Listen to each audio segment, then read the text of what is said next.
রাজনৈতিক কালাম করতে এই বাড়ির মধ্যে তুই কে?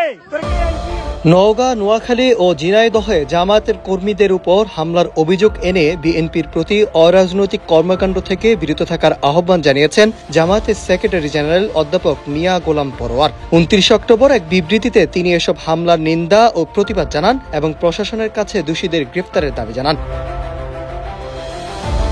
গণমাধ্যমে পাঠানো বিবৃতিতে অধ্যাপক মিয়া গোলাম পরোয়ার জানান, 28 অক্টোবর বিকালে নওগাঁ শহরে বোয়ালিয়া এলাকায় জামায়াত ইসলামীর নারী সদস্যদের এক নির্বাচনী উঠান বৈঠকে সাব্বির পাপ্পু নামে এক যুবক আকস্মিকভাবে প্রবেশ করে বৈঠকে পণ্ডু করার চেষ্টা চালায়। এ সময় সে উপস্থিতি নারীদের সঙ্গে তর্কে জড়িয়ে হামলাও চালায়। অন্যদিকে নোয়াখালীর সোনাইমুড়ি উপজেলার দেউটি ইউনিয়নে জামায়াতের নারী কর্মীদের এক কোরআন তালিমের ক্লাসে হামলার অভিযোগ করেন তিনি। দুর্বৃত্তরা চেয়ার ভাঙচুর করে নারীদের হেনস্থা করে এবং ক্লাসে উপস্থিতিদের জোর করে বের করে দেয়। এছাড়াও গত 20 অক্টোবর ঝিনাইদহের মহিষপুরে উপজেলার যাদবপুর ইউনিয়নে গণসংযোগে থাকা জামায়াতের নারী কর্মীদের উপর হামলা চালায় স্থানীয় বিএনপির নেতাকর্মীরা। লাঠি সোঁটা নিয়ে চালানো এই হামলায় 8 জন গুরুতর আহত হন, যাদের মধ্যে 5 জন নারী। বর্তমানে তারা মহিষপুর উপজেলায় স্বাস্থ্য কমপ্লেক্সে চিকিৎসাধীন রয়েছে। এখন যে কোনো ব্র্যান্ডের পুরাতন এসি বদলে নতুন ওয়ালটন এসিতে উপভোগ করুন 25% ছাড়।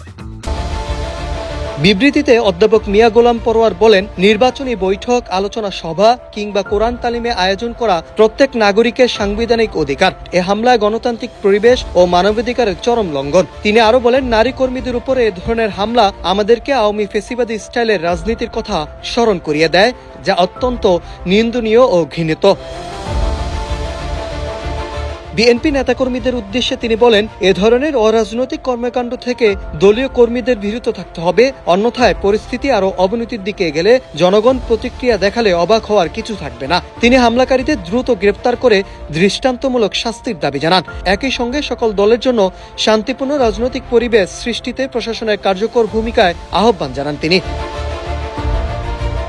দলীয় নেতাকর্মীদের প্রতি ধৈর্য ও সংযম বজায় রাখার আহ্বান জানিয়ে জামায়াত নেতা বলেন, বাংলাদেশ জামায়াত ইসলামী একটি নিয়মতান্ত্রিক, গণতান্ত্রিক ও সহাবস্থানের রাজনীতিতে বিশ্বাসী দল।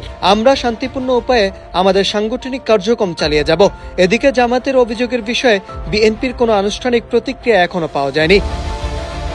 Nahid Hasan, news desk, Ittefaq.